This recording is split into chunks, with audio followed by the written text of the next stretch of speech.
The leather chair creaked beneath him as Harrison Callahan let his eyelids droop to narrow slits. His breathing deliberately slowed, his 62-year-old heart hammering with a cynicism that had hardened over 15 years of grief and isolation. Through the crack in his study door, he watched 16-year-old Lily Vasquez's maid, Maria's daughter, tiptoe into the room with a stack of freshly laundered linens, and he waited for the inevitable moment when those young hands would stray toward the Tiffany clock on his desk or the silver letter opener glinting beneath the lamplight. Because in Harrison's world, everyone had a price. Everyone eventually took what wasn't theirs, and this quiet test was his way of proving, once again, that trust was a fool's luxury. Lily moved with the practiced silence of someone who had spent her life navigating other people's spaces without leaving a trace, her worn sneakers barely whispering against the Persian rug. And Harrison's breath caught not because she reached for his valuables, but because she stopped at the thermostat, her fingers adjusting it upward by 2 degrees with a thoughtfulness that made his chest tighten. She noticed the half-empty coffee mug on his side table, the cold dregs long forgotten, and she carried it away, only to return moments later with fresh peppermint tea, the scent of it curling through the room like a memory he couldn't place. His study was a mausoleum of mahogany and leather, filled with the ghosts of board meetings and the echo of his late wife, Margaret's laughter, which had once made these walls feel alive. Now it was just Harrison and his suspicions, and the daughter of the woman who had kept his life running for 15 years.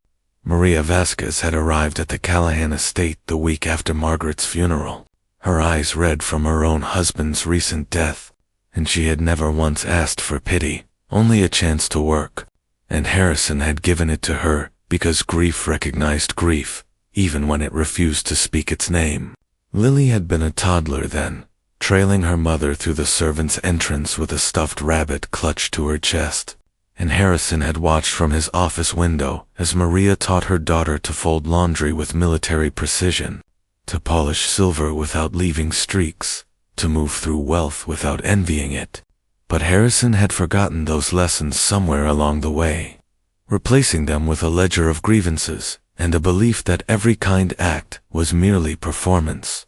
Now, as Lily draped a soft cashmere throw over his supposedly sleeping form, her touch so gentle it barely registered, Harrison felt something crack inside him, not his heart, he told himself, just the shell around it.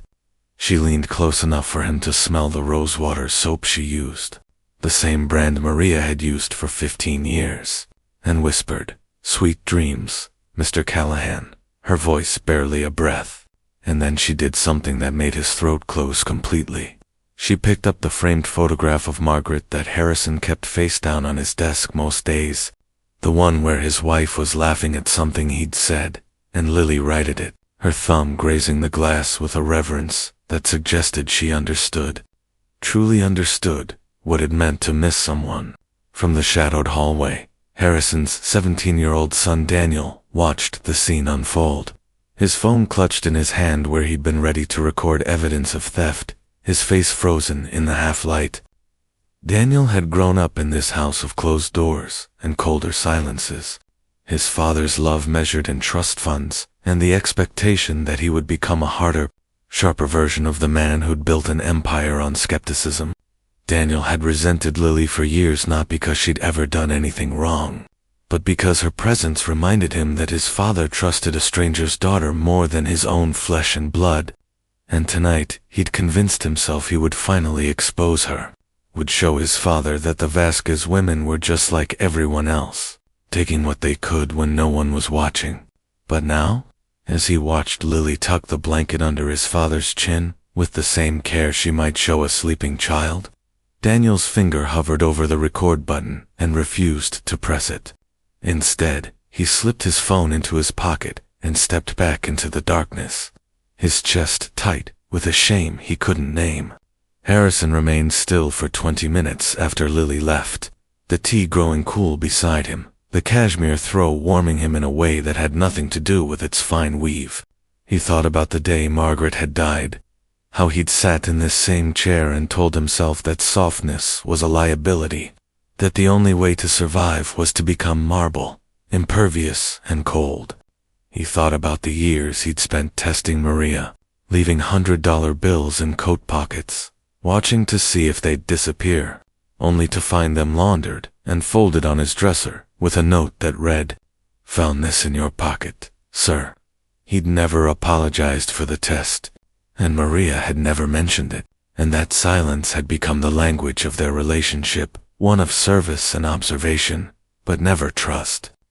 The next morning, Harrison found a small square of paper on his desk, Lily's handwriting looping across it in careful cursive. "Mr. Callahan, I noticed your blood pressure medication bottle was empty when I dusted your nightstand. There's a refill waiting at the pharmacy. Please take care of yourself. Lily." No request for money, no hint of expectation, just pure, unadorned concern. And Harrison stared at that note until his vision blurred, realizing that this child had seen something in him that he'd forgotten existed, a person worth caring for. Not for his wealth, but simply because he was human. Daniel watched his father read the note at breakfast, watched the way Harrison's hand trembled as he set it down beside his coffee cup, and for the first time in years, Daniel spoke to his father without calculation. "She's a good person, Dad." Harrison looked up, his eyes bloodshot, and nodded slowly. The gesture so small it might have been a tremor, but Daniel felt it like an earthquake. "I know," Harrison whispered, and those two words cracked the foundation of everything Daniel had believed about his father, about the world. That afternoon, Daniel followed Lily when she left the estate, telling himself it was curiosity, not suspicion, that drove him. She walked 3 blocks to the public library, where she spent 2 hours tutoring a group of immigrant children, her patience infinite as she helped them sound out English words, her own Spanish accent softened by years of American schooling but still present, still a bridge between worlds. From the window, Daniel watched her high fave, a little boy who finally read a full sentence without stumbling, and the boy's mother pressed a loaf of homemade bread into Lily's hands, a gesture of gratitude that Lily accepted with both hands and a bow of her head, the way Maria had taught her. Lily didn't eat the bread on the way home. Instead, she carried it to the park bench where old Mr. Henderson slept, the homeless veteran who'd been a fixture in their wealthy neighborhood for years, invisible to everyone except Lily, who left the bread beside him with a bottle of water and a note that Daniel couldn't read from his distance. But he imagined it, said something simple and kind. Daniel stepped from behind the oak tree where he'd been hiding, his shadow falling across Lily as she turned to leave, and she startled, her hand flying to her chest. "You scared me," she laughed, but there was no accusation in her voice, just surprise. "Why do you do that?" Daniel asked, his voice rougher than he intended, and Lily tilted her head, considering the question as if it were complex. "Because someone should see him," she said finally, her dark eyes steady on Daniel's. "Because my mom taught me that dignity isn't something you lose just because you lose your address." Daniel felt something shift inside him, a tectonic plate he'd never known was there, and he reached into his wallet, pulling out all the cash he had, maybe $300, and pressed it into Lily's hand. "For him," he said, his voice thick, and Lily's eyes widened, but she didn't refuse, just folded the money into her pocket with a nod that felt like a pact. That night, Harrison sat in his study with Margaret's photograph in his hands, the image worn soft at the edges from 15 years of handling.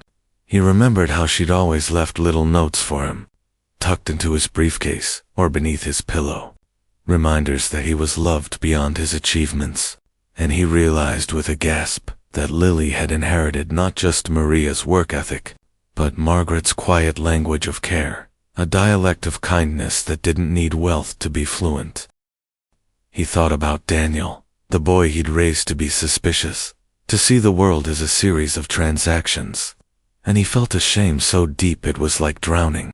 He'd been testing the wrong person all these years, guarding his fortune from those who never wanted it, while his own son had grown up thinking love was something you had to earn with proof of loyalty.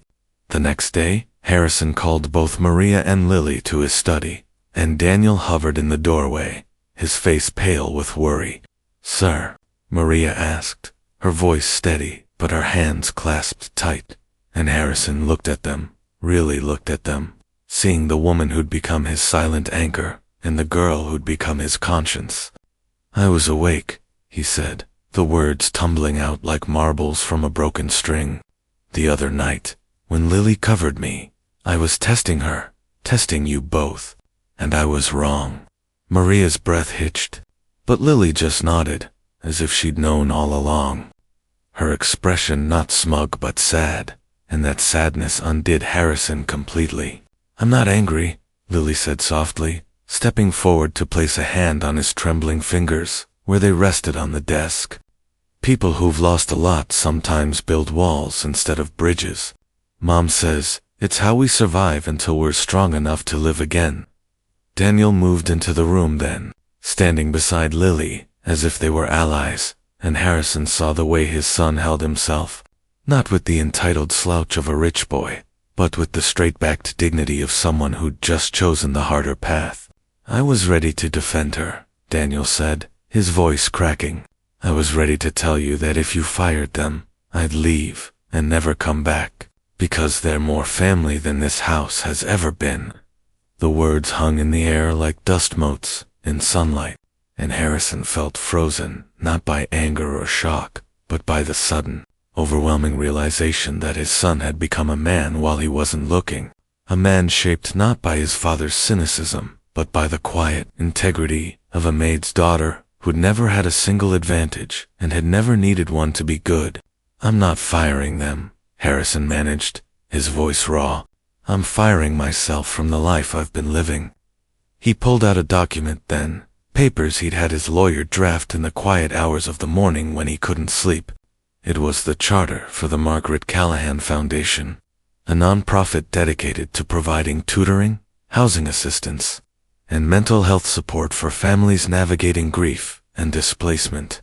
"I want Lily to be the program director," Harrison said, looking directly at the girl whose kindness had become a mirror reflecting his own failings. "She'll work with Daniel, who will be the outreach coordinator, and Maria, you'll be the foundation's director of operations, with a salary that matches your worth." Maria burst into tears, not delicate ones, but full-bodied sobs that came from 15 years of being seen but never recognized. And Lily wrapped her arms around her mother, her own eyes wet but her smile breaking like dawn. Daniel stared at his father, his mouth open, the fight draining out of him to be replaced by something that looked like hope, fragile and new. "I don't know anything about running a foundation," Lily whispered, but Harrison shook his head, pushing the papers toward her. "You know everything that matters," he said. "You know that people are not their circumstances, that kindness is not weakness, and that love is not a transaction. The rest we can learn together." Daniel reached for the papers, his hand steady where Harrison's shook, and he read the mission statement aloud, his voice gaining strength with each word. "To see the unseen, to value the invaluable, to build bridges where walls once stood." That evening, they gathered in the kitchen, the grand marble kitchen Harrison had barely entered in years, and Maria cooked her famous arroz con palo, while Lily set the table with the fine china Harrison had kept locked in a cabinet, the set Margaret had chosen for their first anniversary. Daniel poured wine for his father and juice for Lily, and they sat together not as employer and employees, not as master and servant, but as for people who'd stumbled into something rare, a chosen family built on earned trust. Harrison raised his glass, his voice thick with emotion he no longer tried to hide.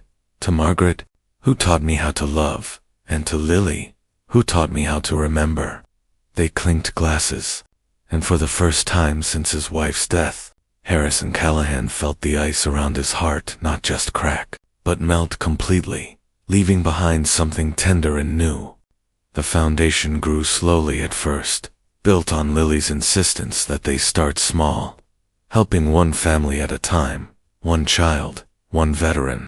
Daniel discovered a gift for connecting with people. His privileged upbringing suddenly an asset he could leverage instead of a wall he'd hidden behind. And he spent his days not in boardrooms, but in community centers, listening to stories that rewired his understanding of worth.